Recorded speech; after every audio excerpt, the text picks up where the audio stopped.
사람이 천천히 변한다라는 것은 생물학적으로도 정확한 사실이라고 싶습니다. 어려운 얘기가 아니라 어렸을 때 우리 사진을 잠깐만 봐도 이렇게나 변했나? 어렸을 때 사진을 보고 지금 우리 거울을 보거나 요즘 찍은 사진을 보면 폭 많이 변했다 혹은 이제 나이가 들었다 이런 느낌이 들죠. 그런데 가만히 생각해 보면 또 가만히 꼼꼼히 보면 예전 얼굴이 또 그대로 다 남아 있어요. 이렇게 변했나 싶기도 하고 또 예전 얼굴이 그대로 남아있는 걸 이렇게 보면서 왜 이렇게 많이 변화됐는데 알아채지 못했을까? 그리고 그 비교되는 그 옛 시간과 지금을 생각해 보면 내가 이렇게 오랜 기간 동안 변했네. 단순히 나이가 들었네 이게 아니라 내가 이런 시간 동안 아주 조금씩 조금씩 변했네. 이제는 알아보지도 못할 만큼 변했다. 이런 생각을 해봅니다. 그래서 그래, 사람은 시간이 많이 지나서 변하는 것 같아. 이렇게 동의도 되고 또 그 안에 있는 옛사람의 그 어렸을 때 모습을 보면서 안 변하는 부분도 있는 것 같아. 이렇게 혼자서 생각을 해보기도 합니다. 우리의 영혼에 얼굴이 있다면, 우리의 영혼에 몸이 있다면 그 영혼과 몸도 그렇게 오랜 시간이 지나고 나면 어떻게 변해 있지 않겠습니까? 나이가 들었다라는 표현이 아니라 우리가 옛 모습과 지금의 모습을 보고 그 차이를 느끼듯이 그래, 예전에는 이랬는데 지금은 이렇게 됐네, 이런 생각을 해볼 수 있게 되지 않을까 하는 그런 물음입니다. 그리고 저는 그럴 때 우리 영혼이 바뀐다면, 우리 심령이 바뀐다면 그건 다만 시간이 많이 지났기 때문에가 아니라 그 오랜 기간 동안에 순종의 과정을 거쳤기 때문에 우리가 이렇게 변하고 이런 생각을 할 수 있고 이런 믿음을 쓸 수 있는 사람이 되었다. 저는 그렇게 생각이 듭니다. 우리의 육신에는 째깍째깍 흐르는 시간이었다면 우리의 영혼에는 주님께서 우리에게 말씀하시고 그 말씀에 우리가 어떻게 반응하고 변화되었는지에 따라서 그렇게 되는 거라고 싶어요. 왜냐하면 여러분, 우리는 예전에 하나님에 대해서 죽은 사람과 같아서, 죄에 대해서 살아있는 같아서 그렇게 죽어있는 삶을 살았지만 우리가 예수 그리스도를 만나고 우리가 살게 됐지 않았습니까? 우리가 참 생명을 얻게 되지 않았습니까? 옛사람은 죽었다면 주님을 만나서부터 우리가 태어나 우리의 영이 새롭게 되었다면 그 과정은 분명히 태어남부터 주님을 만나서 주님 앞에, 주님의 말씀 앞에 우리가 반응하기 시작하여서, 그리고 그 과정마다 주님의 말씀을 좇아서 따라서 우리가 가게 되므로 오늘 우리가 있게 된 거잖아요. 그런 의미로 저는 우리의 영을, 심령을 바꾸는 아주 중요한 과정과 도전은 말씀에 대한 순종이라고 그렇게 믿음으로 고백하고 오늘 이 본문 말씀을 붙잡고 싶습니다. 이 본문 말씀을 가만히 보다 보면 사람이 무엇으로 변할까라는 질문에 대해서 저는 말씀이 사람을 변하게 한다, 이것을 우리가 같이 약속으로 붙잡고 싶습니다. 마태복음 13장 19절에서 23절 말씀을 보면 이렇게 나와 있습니다. 누구든지 하늘나라를 두고 하는 말씀을 듣고도 깨닫지 못하면 악한 자가 와서 그 마음에 뿌려진 것을 빼앗아 간다. 길가에 뿌린 씨는 그런 사람을 두고 하는 말이다. 또 돌짝밭에 뿌린 씨는 이런 사람이다. 그는 말씀을 듣고 곧 기쁘게 받아들이기는 하지만 그 속에 뿌리가 없어서 오래가지 못하고 말씀 때문에 환난이나 박해가 일어나면 곧 걸려 넘어진다. 또 가시덤불 속에 뿌린 씨는 이런 사람이다. 그는 말씀을 듣기는 하지만 세상의 염려와 재물의 유혹이 말씀을 막아 열매를 맺지 못한다. 그런데 좋은 땅에 뿌린 씨는 말씀을 듣고서 깨닫는 사람은 두고 하는 말인데 이 사람이야말로 열매를 맺되 100배 혹은 60배 혹은 30배의 결실을 낸다. 이렇게 설명을 하고 계십니다.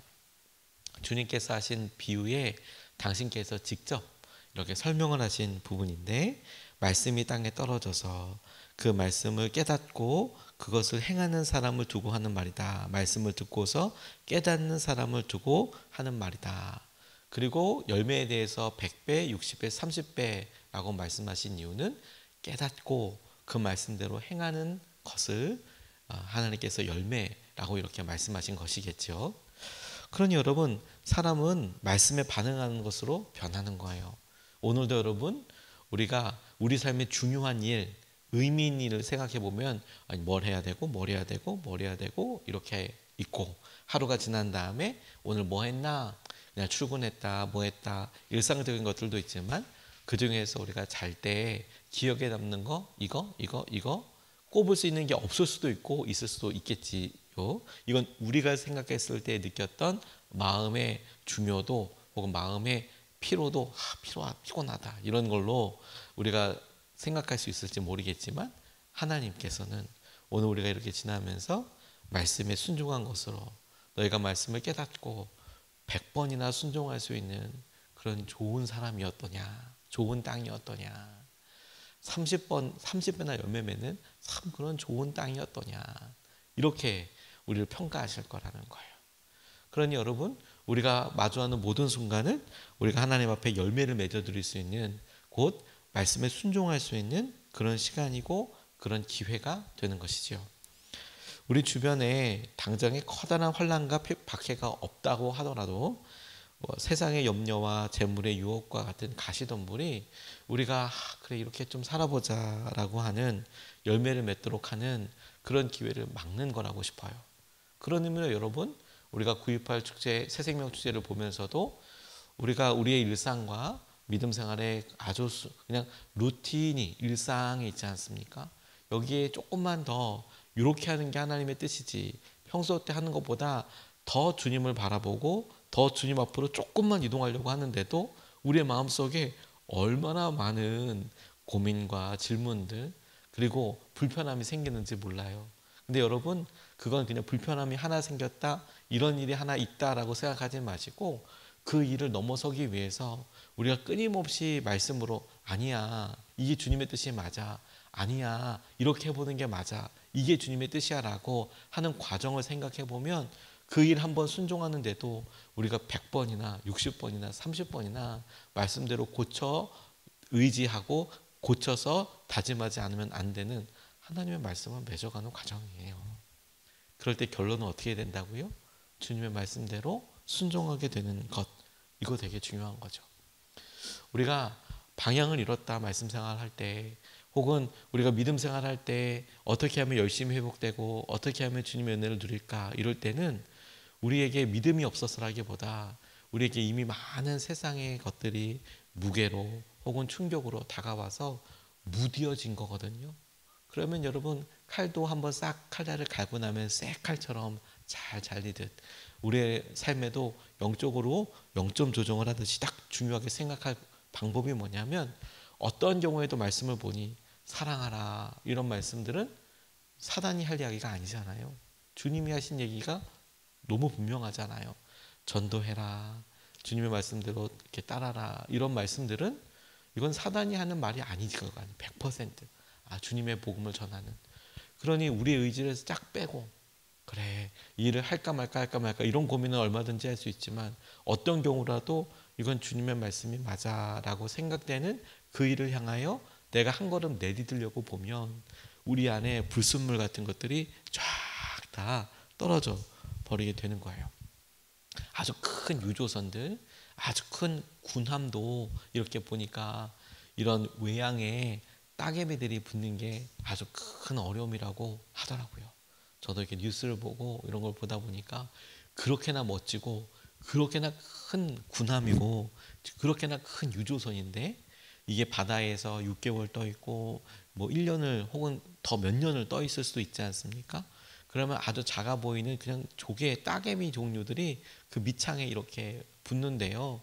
뭐 그런갑다라고 싶지만 아주 삽시간에, 비교적 우리가 생각하는 것보다 훨씬 더 빠른 시간에 1년만 지나도, 몇 개월만 지나도 배 밑창이, 물에 들어가 있는 밑창이 따개비로 쫙 다 그렇게 다 덮여버린대요. 그게 몇십 미터, 몇백 미터인데도 그렇대요. 그러면 예전에는 1년에 한 번씩 그걸 도크로 올리거나 혹은 부두에다 대고 수영하는 그 잠수부들이 끌 같은 걸로 혹은 기계로 다 띄어냈대요. 요즘은 기계가 돌아서 이렇게 로봇가 한다고 하더라고요. 따개비를 띄어내지 않으면 이건 속력도 잘 나지 않고 배에 나중에 손상을 줘서 정기적으로 떼어내야 한다고 하더라고요. 여러분 우리도 그래요. 우리의 믿음 생활이 쭉 살아가다 보면 영적인 따개비처럼 어느 날 우리가 움직이는데 효율이 더 많이 들어. 배가 기름이 더 드는 것처럼 어느 날 똑같이 믿음 생활을 하고 똑같이 예배를 오고 똑같이 사람을 만나고 똑같이 우리가 말을 전해보려고 해도 힘이 더 들어요. 그게 왜 그럴까?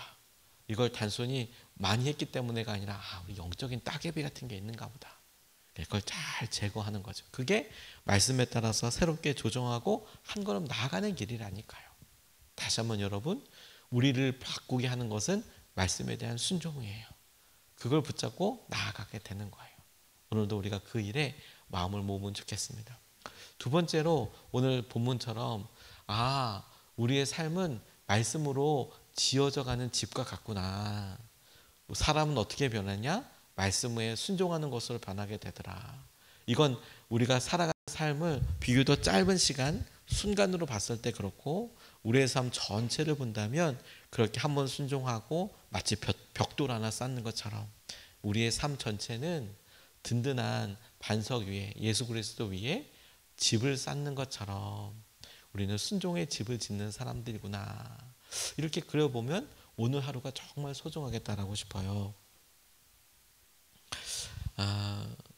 오늘 누가복음 6장 47절에서 49절 말씀을 보면 내게 와서 내 말을 듣고 그대로 행하는 사람이 어떤 사람과 같은지를 너희에게 보여주겠다. 그는 땅을 깊이 파고 반석 위에다 기초를 놓고 집을 짓는 사람과 같다. 홍수가 나서 물살이 그 집에 들이쳐도 그 집은 흔들리지도 않는다. 잘 지은 집이기 때문이다. 그러나 내 말을 듣고서도 그대로 행하지 않는 사람은 기초 없이 맨 흙 위에다가 집을 지은 사람과 같다. 물살이 그 집에 들이치니 그 집은 곧 무너져 버렸고 그 집의 무너짐이 엄청났다. 이렇게 이야기하셨어요. 우리의 집이 든든한 반석 위에 짓는 그런 집과 같구나. 뭐가? 어떻게 하는 것이? 말씀을 듣고 반석 위에다가 행하는 사람이 말씀을 듣고 행하는 사람이 어떤 사람인지를 알려주시는 거잖아요. 반석 위에다가 기초를 짓고 집을 짓는 사람과 같다. 그러니 오늘 예수 그리스도는 반석 위에 우리가 말씀대로 살아가고 하는 것들이 하나님께서 하신 은혜와 마음대로 하는 거, 지어져 가는 거, 그렇게 그려보면 너무 간단하고 단순하지 않습니까? 모든 집이 다 필요한 밑에 기단이 있고 그리고 밑에 바닥 공사부터 시작해서 지하실을 파기도 하고 하더라도 대부분 똑같은 일들을 겪게 되죠. 하지만 어디다가 집을 짓느냐, 이건 참 중요한 일인 것 같아요. 우리 교회만 해도 처음에 이곳에 우리가 공장을 봤을 때 우리가 밟고 있는 이 땅이 다 흙바닥이었거든요. 반은 흙바닥이고 반은 시멘트고 이렇게 좀 그랬어요. 그래서 막 치워도 잘 안 되고, 그리고 바닥 청소를 진짜 몇십 번 했는지 몰라요. 물 대청소를 몇 번을 했는데도 막 거품이 계속 일어나고, 이곳에 있던 곳이 남성용 이런 그 면도 관련된 거나 샴푸, 비누 이런 종류들을 이렇게 쌓아놓고 팔고 하는 그런 공장형, 창고형 공장 같은 거였거든요. 밑에도 해놓기도 하고 좀 그런 거였어요. 여기가 또 짐이 가득 쌓여져 있었습니다. 치우고. 근데 제가 이렇게 교회가 공사가 되어져 가는 과정을 처음부터 끝까지 그렇게 자세하게 본 것은 사실 처음이었거든요. 이 교회를 공사하면서 날마다 와서 기도하고 오늘 공사 어떻게 됐나 이렇게 이제 확인을 하는데, 바닥을 싹 몇십 번씩 닦아내고, 물론 그건 저희 교회만 해당되는 거일 테니까, 그런데도 바닥 공사를 해야만 한다고 하더라고요. 어떤 공사가 되기 위해서는 이만저만 해야 된다라는 기준들이 다 정해져 있더라고요. 나라에서 시방서가 이렇게 있어서 이렇게 해야 한다. 그래서 이제 그런 것들을 철저히 우리가 다 지키면서 하나하나 하는데 신기할 정도예요. 하나씩 방법에 맞춰서 여러 이제 집사님들, 권사님들이 그 이렇게 봐주시고 그걸 감리해 주시면서 하나씩 이제 공사를 하더라고. 뭐부터 하고 천장하고 벽하고 뭐하고 이러면서 저는 잘 믿어지지 않았지만 그 일을 해주시는 권사님이 이런 얘기예요. 제가 봤을 때는 시작도 안 한 것 같은데 목사님 이제 한 50% 끝난 거예요. 제가 봤을 때는 아무것도 변한 것 같지 않는데 50% 끝난 거예요. 바닥공사 막 이렇게. 아유 목사님 이제 한 70% 80% 끝난 거예요. 제가 봤을 땐 여전히 지붕도 그렇고 다 여전히 똑같은 것 같은데, 근데 이분이 그러더라고요. 아유 목사님 인테리어는 한 달이면 끝나요. 바깥에 이렇게 보이는 거는 목사님 금방 끝나요. 그건 별로 아무것도 아니에요. 오히려 안 보이고 이런 것들이 시간이 더 많이 들어요. 그리고 진짜 보니까 그렇더라고요. 저는 이게 진짜 그게 될까? 이런 생각을 했는데 진짜 몇 주 만에 이건 바깥의 것들은 확 여러 사람이 붙어가지고 뭐 쿵당쿵당 하니까 다 되더라고요. 그 말고 그 전에 막 공구리를 치고 며칠 기다려야 하고, 또 저희는 철저하게 또 그 법 지키면서 하니까, 그러니까 그 기간 다 보낼 때까지 아무것도 못해요. 뭐 바닥을 칠 때, 그리고 또 뭐 이렇게 해야 된다, 안전을 위해서 뭐 해야 된다 이렇게 할 때, 그런 것들이 시간이 많이 걸렸지. 겉으로 확 드러나는 것들은 우리가 봤을 때 와 변했다, 와 새롭다 하는 것들은 오히려 굉장히 단순한 거더라고요. 우리 삶에도 여러분 가장 중요하고 그리고 오래가는 주추와 같이 디딤돌이 되는 것들은 아주 반복적이고 오랜 기간이 걸릴 거예요. 우리가 말씀을 따라서 순종해서 올려지는 집이라고 생각한다면 오랜 기간 걸리는 것들은 기초와 바닥이 되는 단순하지만 시간이 필요하고 반복적이고 그런 오래된 일임에 틀림없어요. 근데 그건 의미 없는 게 아니고요. 그건 아주 중요한 일이에요. 우리가 생각했을 때 내가 좀 변했어. 이게 우리 교회가 좀 변했어. 이런 일들은 여러분 확실히 이야기할 수 있어요. 한꺼번에 확 일어나게 될 거예요. 한꺼번에 후두두두두. 근데 진짜 중요한 건 우리 마음의 심령의 밭이 갈아져서 내가 말씀 위에 주추를 세워가는 삶으로 완전히 살아가게 되는 거. 이게 시간이 많이 걸릴 거예요. 이게. 우리 믿음이 진짜인지 가짜인지 말씀을 듣고 행하면 그것이 반석 위에 짓는 집이 된다잖아요. 근데 당장 순종할 때는 아무 일도 일어나는 것 같지 않아요. 그런데 시간이 지나고 그리고 결정적으로 우리에게 갑작스럽게 홍수가 났을 때 그 믿음과 믿음의 어떤 조건들이 다 드러나잖아요. 순종하지 않고 그저 살고 있어도 말씀을 들어서 있어서 교회에 적당히 나오면 잘 티가 안 나지만, 그런데 비가 오고 우리 삶에 큰 폭풍이 일어져 버리면 그러면 우리가 어떻게 샀는지가 다 드러나죠. 진짜가. 이게 중요하다고 싶어요. 중요하다고. 우리가 홍수와 집을 비유할 때 이스라엘 사람들은 아마 와디를 생각했을 겁니다. 와디. 사막과 광야에서 1년에 몇 번 비가 오지 않아요? 그런데 사막과 광야에서 사람들이 죽는 가장 사망 원인 1위가 뭔지 아십니까? 사막과 광야에 비가 오지 않아서 사람들이 되게 고통받잖아요. 근데 사막과 광야에서 사망률 1위가 뭐일 것 같아요? 홍수예요, 홍수. 이상하지 않아요? 비가 안 와서 사막이고 광야인데 거기서 사람들이 죽는 이유 중에서 엄청 높은 퍼센트가 뭐냐면 비가 올 때 죽는데요. 이유는 뭐냐면 평소 때는 이 비가 와서 길을 내니까 거기가 사람 다니기 딱 좋은 길이 되는 거죠. 막 언덕이 있고 막 그런데 낮은 길로 이렇게 쭉 가니까 그 계곡을 따라서 길이죠. 평소 때는 거기 사람들이 많이 가니까 글로 다니면 뭐 특별한 장애물 없이 길이 좋은 거예요. 그냥 쭉 그렇게 가면 딱 좋은 거예요. 그런데 비가 오지 않습니까? 그럼 조금밖에 안 와요. 그런데 언덕이 있고 땅에 넓잖아요. 그럼 그게 물에 스며들어가는 것보다 땅에 이게 지표에 흐르는 속도가 더 빠르기 때문에 한 곳으로 싹 흘러간다는 거예요. 그런데 땅이 넓으니까 그게 어디로 모여요? 계곡으로 모여요. 그래서 물이 계곡을 이룬대요. 그래서 삽시간에 확 흘러다닌대요. 이게 뭔가 싶을 정도로 갑자기 물이 확 흐른대요. 그런데 깊이도 깊지 않대요. 한 30cm 정도 시냇물처럼 이렇게 흐른대요. 근데 여러분 남자들 운동하는 사람도 30cm 정도지만 물이 빠르게 흐를 때에는 그거 서 있기 쉽지 않대요. 30cm, 40cm. 우리가 보기에는 우리 애들 어린이 풀장도 그거보다 더 깊거든요. 그런데 물이 빠르게 흐를 때에는 용 빼는 장사가 없대요. 걸어가거나 이건 다 쓸려 나가는 거예요. 그냥 쓸려 나가면서 부딪히면서 일어나지 못하고 죽는 거죠. 그래서 홍수 나서 죽는 사람들이 많다고 하더라고요.